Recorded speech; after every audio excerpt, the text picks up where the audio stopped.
sobre todo para el análisis matemático, son derivables, etcétera, etcétera.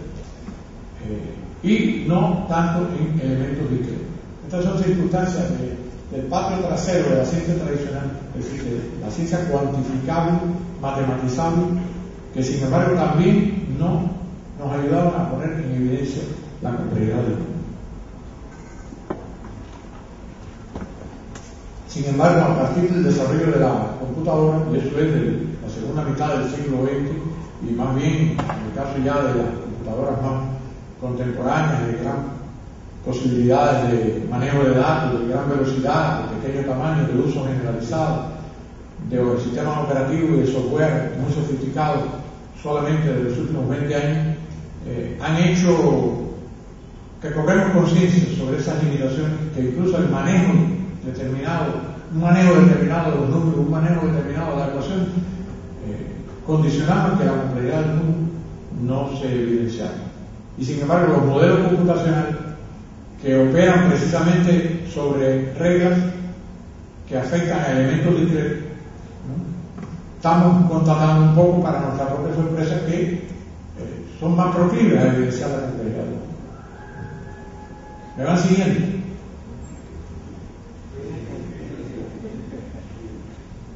Ojalá. No por culpa de ustedes, sino por culpa mía. Sí. Que no son continuos. 3, 5, 7, 9, no, 3, 3 puntos, 1. Y en un gráfico que no es así, ¿no? Sí, puede ser así. No hay continuidad. Sin embargo, los fenómenos complejos, los procesos complejos, se comportan diferentes a todas esas características de los modelos tradicionales. Y desde esta nueva ventana que ya yo les dije que se está abriendo, se nos está haciendo posible ver, entre otras cosas, la posibilidad de incluir otros modelos que eludan esas circunstancias que yo digo, les estoy escribiendo, que no ponen en evidencia la complejidad. Y ahora los modelos nuevos, diferentes que estamos construyendo, nos están ayudando a comenzar a ver la complejidad. Pero recuerden que esta ventana está recién entreabierta. Y de que incluso aquí en este evento de complejidad, todo lo que estamos haciendo aquí, incluyendo a mí, es tratando de entender colectivamente qué cosa es esto de la complejidad. Yo recuerdo cuando la cátedra que yo organicé en Cuba en el año 2000, comenzábamos, que habíamos 4 profesores, y cuando yo terminaba de dar una clase me sentaba a oír al otro profesor, y cuando él terminaba, él se sentaba a oírme a mí o a oír al otro, y cuando uno de los alumnos, que no éramos uno de los 4, preguntaba, bueno, ¿y esto no? A veces la respuesta mía o de los otros 3 profesores era, no sé, estamos entre todos intentando averiguar qué cosa es esto de la complejidad. Bueno, ya hoy, después de 10 años en nuestra cátedra, tenemos una cierta idea mejor que aquella de qué cosa es esto de la complejidad. Pero en esencia, seguimos en lo mismo. Y en este evento todos, ¿no? Estoy seguro que tienen una idea mayor que antes de lo que es la complejidad. Pero seguimos en ese camino de Antonio Machado haciendo camino al andar. ¿No? Recuerden que la ciencia que hoy conocemos como la tradicional comenzó en el 17, pero ni Descartes, ni Newton, ni Galileo vieron los mejores frutos de esa ciencia. Por Prigogine, Capra, Gell-Mann, etcétera, etcétera, etcétera, Juan Miguel, las colegas Dora y su todo, no van a ver los mejores frutos de la complejidad, pero tienen el privilegio de ser contemporáneos de abrir la ventana. Estamos soplando a ver si la abrimos, ¿no? Eso es un privilegio histórico. Imagínense ustedes cuando esa ventana esté totalmente abierta. Entonces, resumiendo igual que resumimos algunas características de los modelos no complejos, aquí están algunas de las características de los modelos que vamos aprendiendo, haciendo camino al andar, a construir de los sistemas complejos. Y que los colegas que me precedieron en la palabra les expusieron a ustedes cómo están intentando hacerlos aplicar a la educación, al desarrollo comunitario, a otros ámbitos de la vida. De eso se trata. Entonces, es una construcción. Lo que yo quiero regalar a ustedes es que es una construcción colectiva. Construcción. Y en toda construcción hay un ladrillo que queda jorobado, hay otro que queda muy bien, y hay que quitar uno después y volver a poner otro. Es así, no queda otro. No nos impacientemos que esto empieza ahora. Este es un tren, es una metáfora que yo uso mucho en La Habana. Generalmente los trenes de la ciencia, sobre todo en los países desarrollados, a mí no me gustan países emergentes. El país emergente oculta más que lo que te ve. Pero de lo que sí quiero llevar a hablar con ustedes es que los trenes del saber en los países nuestros pasan generalmente por adelante a 10.000 kilómetros por hora. Y cuando queremos abordar, no podemos. Nos tira para atrás. Tenemos la suerte que este es un tren que va despacito, va a 50, 60 kilómetros por hora y está por delante de nosotros. Morán está aquí con nosotros, es uno de los creadores. Yo he tenido el privilegio en Cuba de que ha estado Morán, ha estado Castro, ha estado Isabel Stenger, ha estado John Castro, ha estado Gregoire Nicole, dos veces algunos de ellos, Brian Goodwin, Andy Clark, Christopher Cherniak, gente del primer orden en este campo. Y sucedió una cosa en el evento último de Montreal del 2008 que yo organicé, en que estaba exponiendo Nicole, yo estaba al lado de él sentado en la mesa. Nicole era una de las dos contrafiguras de Ilián Prigozhin en la escuela de Bruselas.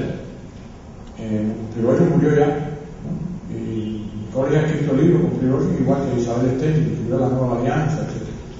Y intervino Nicole y habló de Montreal y se pidió la palabra después de terminar para el debate John Castro del Instituto de Santa Fe, una de las gente que más ha desarrollado aspectos físicos y matemáticos de la comunidad, y empezó a hablar un poco a discrepar de Nicole. Y después pidió la palabra a Brian Goodwin, el de las manchas de leopardo, canadiense de venido inglés, que es otro excelente exponente de la ciencia de la complejidad y también del pensamiento de la complejidad. Y habló una cosa diferente a Nicole y a Castro. Y entonces yo aproveché y le dije a los colegas, bueno, miren, fíjense lo que está sucediendo. Tenemos la suerte de tener a Nicole, a Goodwin y a Castro, tres de los principales exponentes de él. Y no están de acuerdo entre ellos, están discutiendo. Todavía no tienen toda la claridad. Entonces, cualquiera de nosotros, por favor, pida la palabra y intervenga, que tenemos el mismo derecho que ellos. Y sucedió una cosa que a mí me sorprendió. Aquello se cayó abajo a aplausos. La gente me aplaudió. Quiere decir que ellos se dieron cuenta de lo que yo les estaba diciendo. ¿No? Aquí nadie me ha aplaudido. Pero yo ojalá que ustedes se den cuenta de lo que yo estoy hablando. Tenemos el privilegio de montarnos en el tren, porque va a 40 y 50 kilómetros por hora. Y la Universidad Ricardo Palma se está montando en el tren, y el Instituto de Pensamiento Complejo se está montando en el tren. Y cuando el tren vaya a 10.000 kilómetros por hora, están dentro del tren, no tienen problema. Y yo les aseguro a ustedes que el que no se monte en ese tren se queda atrás. Este es un proceso epocal. Los procesos epocales no dan su fruto en un año, en 5 años, en 10 años, en 40 años, en 50, a veces ni en un siglo. Pero lo van dando. Y de buenas a primeras, ustedes dicen, ¿qué pasó? ¿Qué pasó? Que no te montaste en el tren. Y te quedaste en la ley. Por supuesto, es voluntario.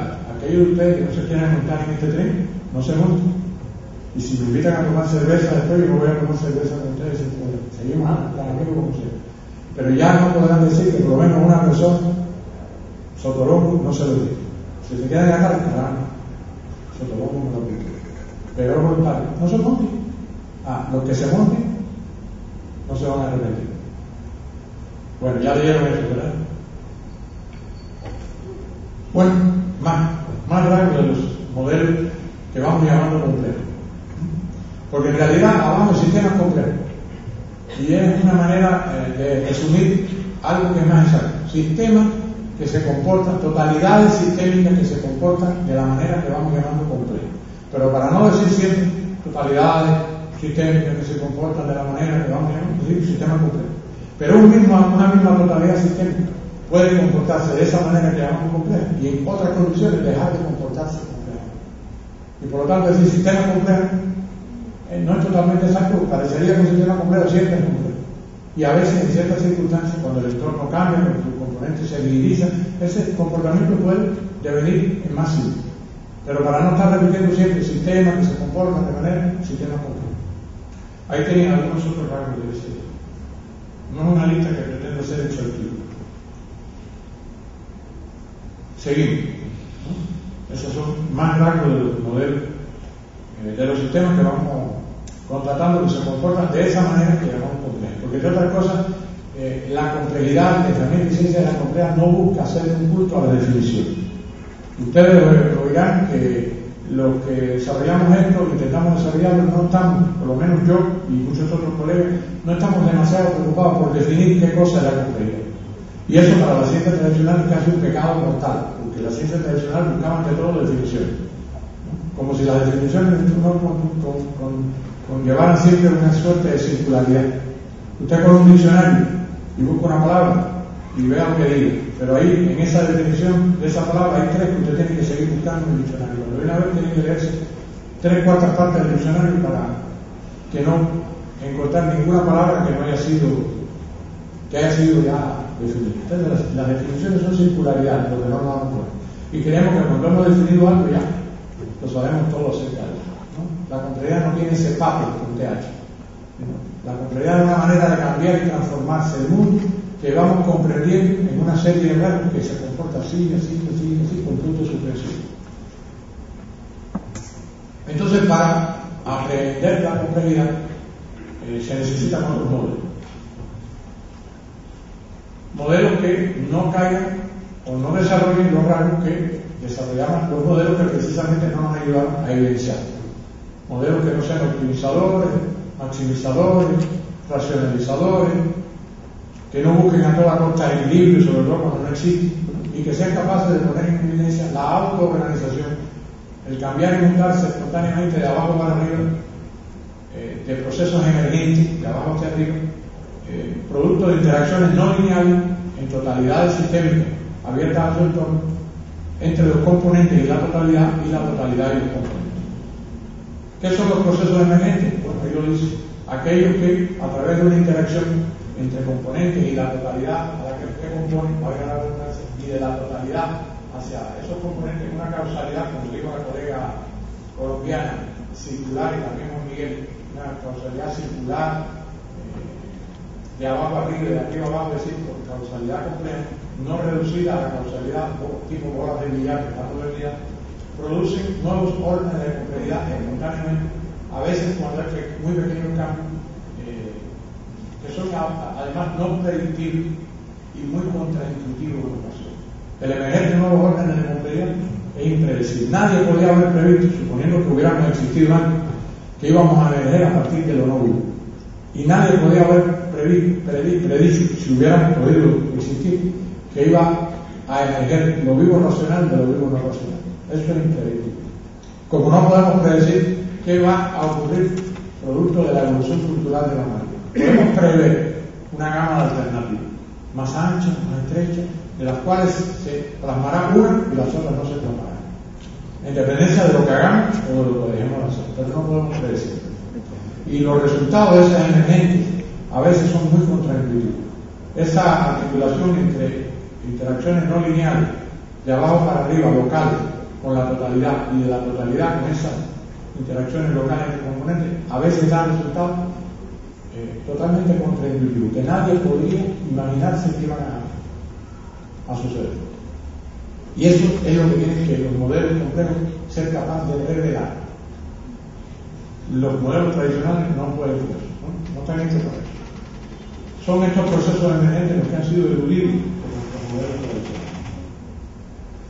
Bueno, ahí tienen, ¿ves? Un poco lo amarillo a la izquierda y a la derecha son las cosas que nuestros modelos, estamos hablando sobre todo de los procesos sociales, los modelos sociales, pero también natural, lo que nuestros modelos tradicionales más manejan, pero lo que está en el medio es lo que ha quedado en tierra de nadie en esos modelos. Los procesos emergentes, ya sea efímeros, ya sea más perdurables, que pueden ser caracterizados, entre otras cosas, por la separación de las tasas temporales, porque como es una cosa y otra no, porque una tiene una tasa temporal de emergencia mayor, pero eso tiene también que ser explicado, que tiene que ser comprendido. ¿Por qué tiene esa tasa mayor? Y no, podían tener. Entonces, es para eso del medio, los modelos computacionales están mostrándose particularmente propicio, sin que ustedes me califiquen aquí como ¿cómo le llaman a esto? Un fanático de la computación, mucho menos. Pero tampoco la satanismo, ¿no? Es una herramienta de extraordinaria potencialidad. No hay ni que endiosarla, pero tampoco satanizarla. Bueno, yo no sé por qué esta lámina apareció aquí, porque no tenía que estar aquí, debía estar más atrás, pero bueno, no importa.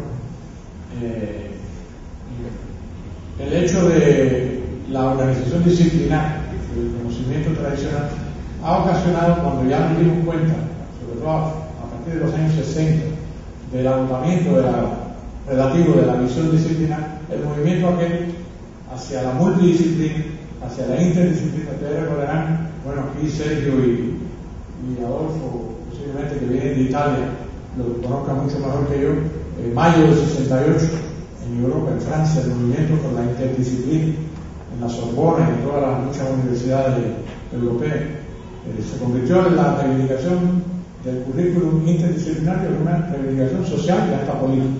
Fíjense. Pero bueno, ni la multidisciplina ni la interdisciplina trascienden la mentalidad disciplinaria. Podríamos ahondar un poquito más. Miguel Luis, incluso le doy las gracias porque tomó un texto mío acerca de la diferencia entre multi e interdisciplina. La multi no construye un objeto de estudio nuevo, sino ya tiene uno, y lo que hace es aportar la visión de otra ciencia a un objeto de estudio ya tradicional de una ciencia, la biofísica, la bioquímica, la biofísico-química. La interdisciplina es más, pretende construir un objeto de estudio nuevo, que no existía, con el concurso de varias disciplinas. Supone la multidisciplina, pero es más ambiciosa. Por eso hay mucha menos interdisciplina que la que se dice que hay. A veces usted no enfoque interdisciplinario, como usted lo ve, es multidisciplinario, porque no construye un objeto de estudio. La inteligencia artificial sí, la ingeniería genética sí, son interdisciplinas. Pero ni una ni otra trasciende la mentalidad disciplinaria. La multilateralismo, la interrelación, pero no la trasciende. A usted, y esto yo no me canso de repetirlo porque creo que es de utilidad para los que comienzan a abordar el campo de la materia. A los que se quieran montar en ese tema de la materia, hay que advertir. Si tú te quieres montar, si tú quieres hacer multidisciplina, te basta con tu formación disciplinaria. Entras en un equipo multidisciplinario con tu mentalidad disciplinaria y lo que hace es multilateralizarla con otra mentalidad disciplinaria. Pero puedes perfectamente.